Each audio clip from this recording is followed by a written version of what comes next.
Well, all right, then I will just tell you the story from here. How many of you have heard of Sybil Luddington?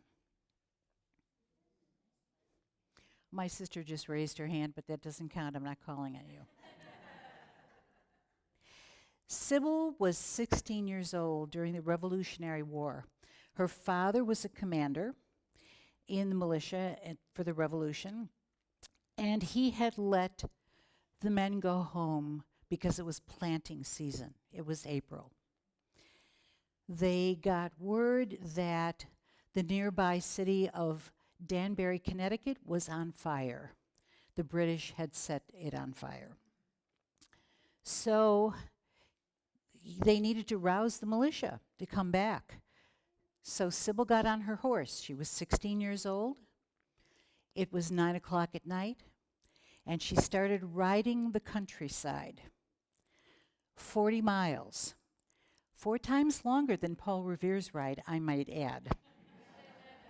But nobody remembers her, right? She went around house to house, banging on the shutters with a stick, saying, "The British are burning Danbury. Everybody rouse." And she did. She rode through the countryside till dawn. She was not remembered till many, many years later, but she saved that area. And because they were able to bring the militia back together, the British were pushed back.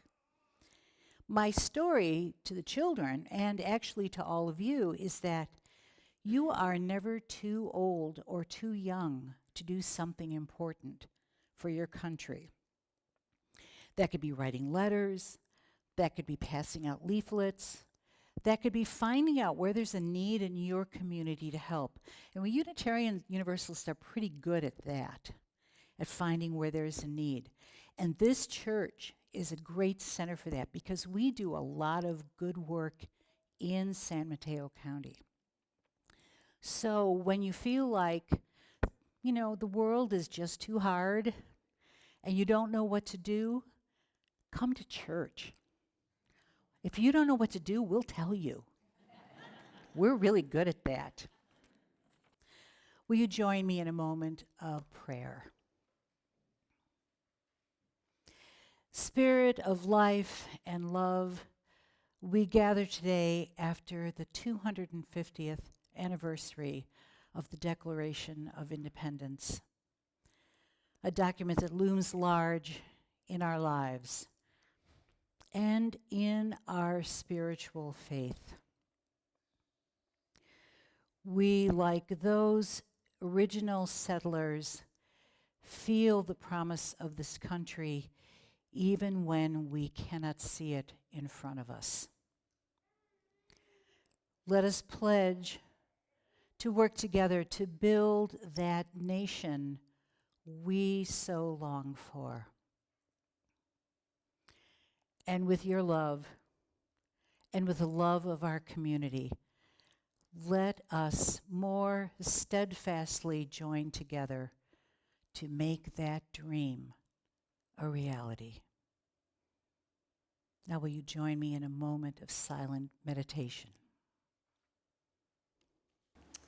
Instead of sharing a reflection this morning, I'd like to share a poem. I first heard the poem, "Let America Be America Again" by the poet Langston Hughes many years ago when I was a student in college. And despite being written in 1935, it still feels remarkably relevant as we navigate a time of deep political division and uncertainty. Writing as a Black man, Hughes is honest about the gap between America's ideals and its reality. The poem also reflects the era in which it was written using only male pronouns and words like Negro and red man. I invite you to listen for both the heartbreak and the hope in these words.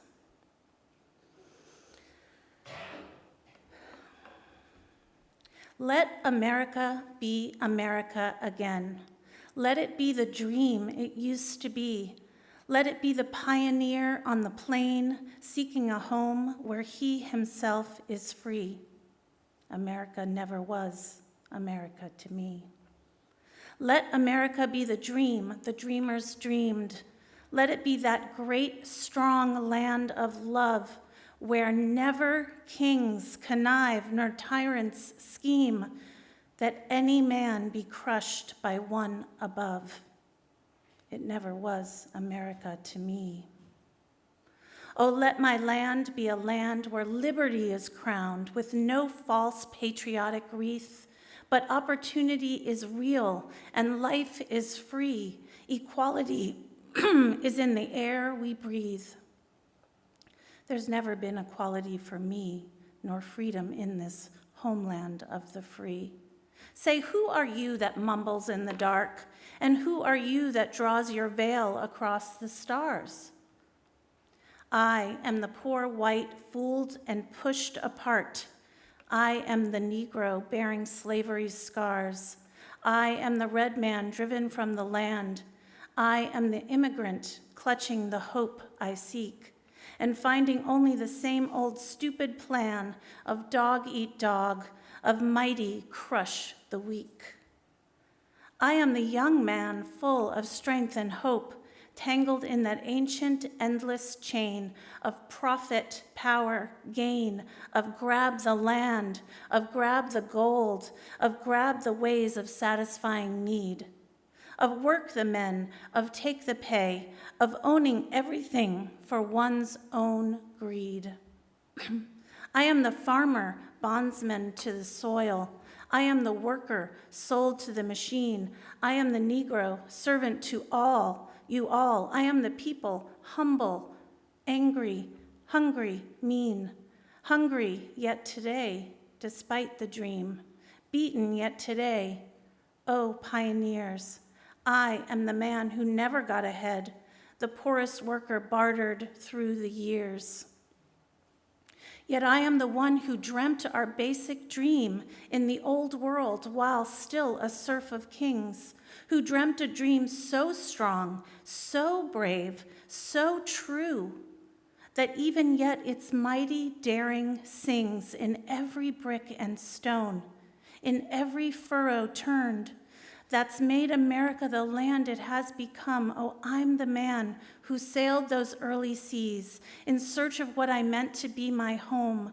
For I'm the one who left dark Ireland's shore and Poland's plain and England's grassy lea, and torn from black Africa's strand, I came to build a homeland of the free. The free? Who said the free? Not me. Surely not me. The millions on relief today, the millions shot down when we strike, the millions who have nothing for our pay, for all the dreams we've dreamed and all the songs we've sung and all the hopes we've held and all the flags we've hung, the millions who have nothing for our pay except the dream that's almost dead today. Oh, let America be America again. The land that never has been yet, and yet must be. The land where every man is free. The land that's mine. The poor man's, Indians, Negroes, me. Who made America? Whose sweat and blood, whose faith and pain, whose hand at the foundry, whose plow in the rain must bring back our mighty dream again. Sure, call me any ugly name you choose. The steel of freedom does not stain. From those who live like leeches on the people's lives, we must take back our land again, America. Oh yes, I say it plain. America never was America to me, and yet I swear this oath, America will be.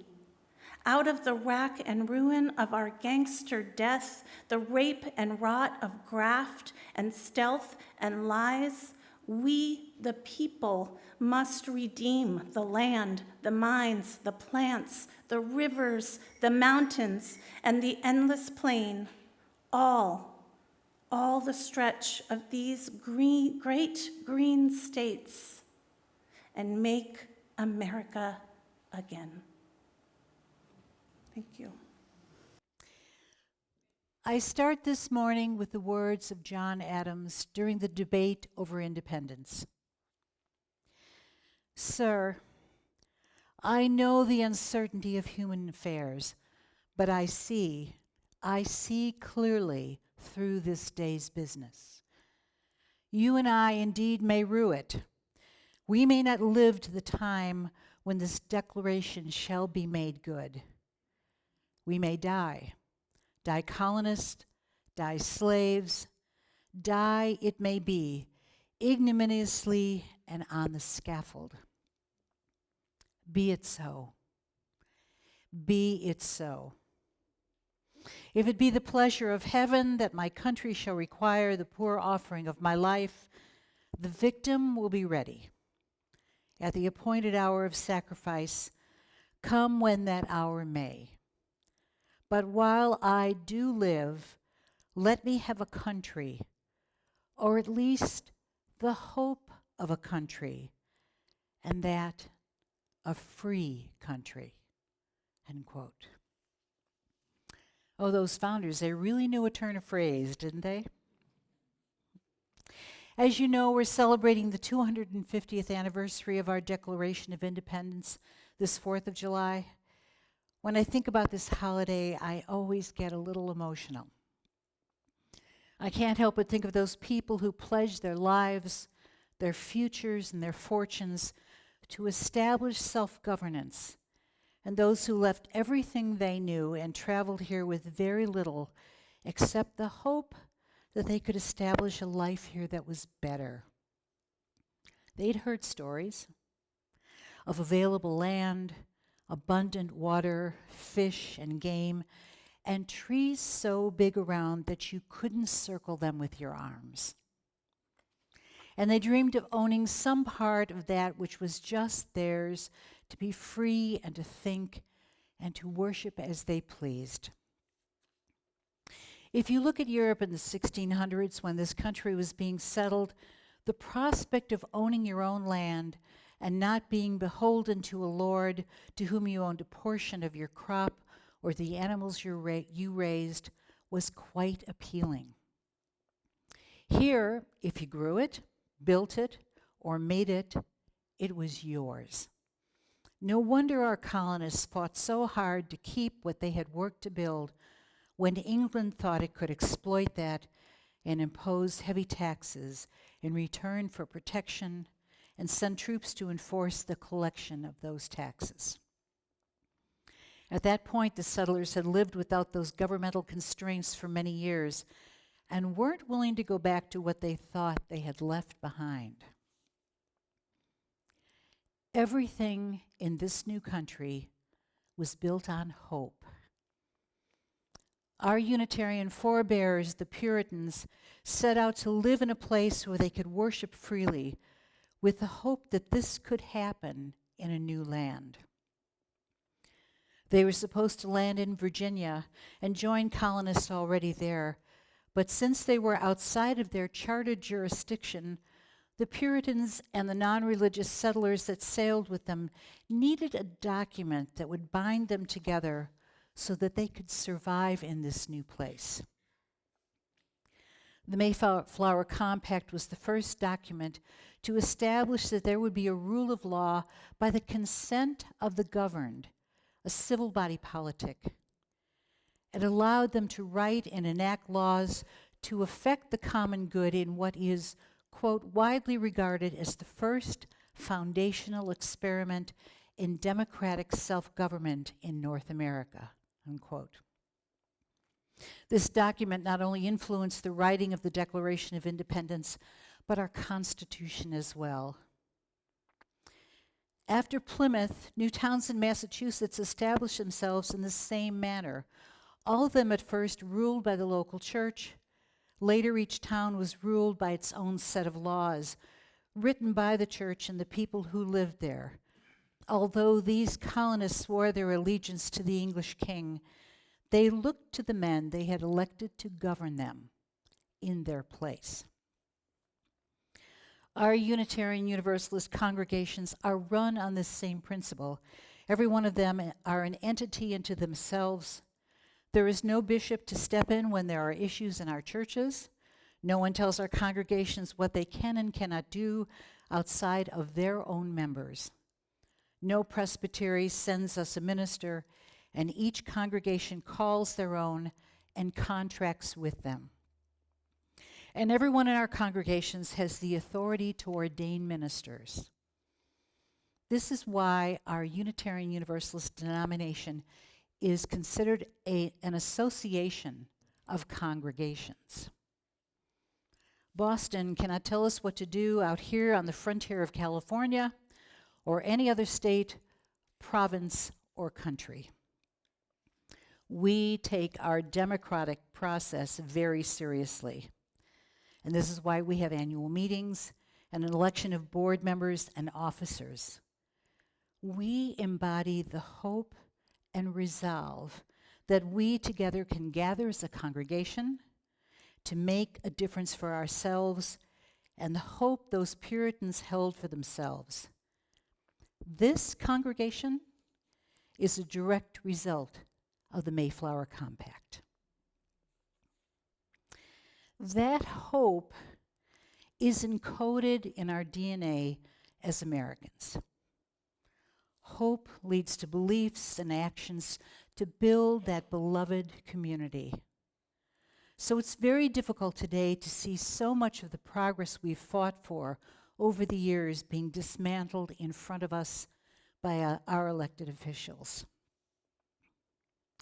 Most of us who have lived through times in this country that were uplifting when progress was measurable, whether it was the establishment of a strong middle class and more prosperity after World War II, the rise of unions to uplift and ensure the rights of workers, the Civil Rights Movement and the Voting Rights Act, the advancements of women, marriage equality, and the Disabilities Act.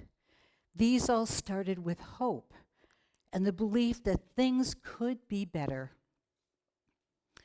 It's discouraging to see so much of this good work systematically dismantled in such a short period of time. Dr. Sharon Welch, in her book, The Feminist Ethic of Risk, posits that laws can change, but unless the culture does, real progress is not made and can be dismantled. And you can see that happen when Roe v. Wade was overturned after 50 years. And I fear for the gains we've made with marriage equality. We all pray that they hold. But I have to say, when these rights were established, they did not include everyone. Justice was delayed and denied for some people because of race, gender, and ability for years. There were dark days during the Revolution, the Civil War, forced removal of Native American peoples, redlining of neighborhoods, lynchings, congressional anti-communist hearings that ruined careers and lives, internment camps during World War II, and more recently, watching National Guard troops grabbing people off the streets for deportation. There were and are so many times when hope seemed impossible to hold on to. It took years and the tireless efforts of many people who believed this country could be better. It's that hope that I want to celebrate and lift up today. The Declaration of Independence states that our Creator endowed us with the unalienable rights of life, liberty, and the pursuit of happiness. None of those are possible without hope in the beginning. Life, the hope of new parents to start a family, or for people to come to this country. Liberty, the hope of those living under oppression who still look to the United States for freedom and a better life. The pursuit of happiness, the hope embodied in that wonderful American trait of reinventing yourself and trying a new direction in life. Hope is the fuel that drives and sustains us. It sustained the delegates who hammered out the language of the Declaration and gathered the local militias. It fueled the delegates of the Constitutional Convention as they stuck with it to work through the compromises, some of them painful, to give us the foundation we could lay our hope and government upon. It has been the essential ingredient of every advancement, big and small, and it's the lifeline we grab for when days are hard. I see it in this congregation. You have worked for voting rights and climate justice and to lend your aid when your neighbors are trying to get out of homelessness. You show up at rallies and establish this building as a green sanctuary to live your values here in Redwood City.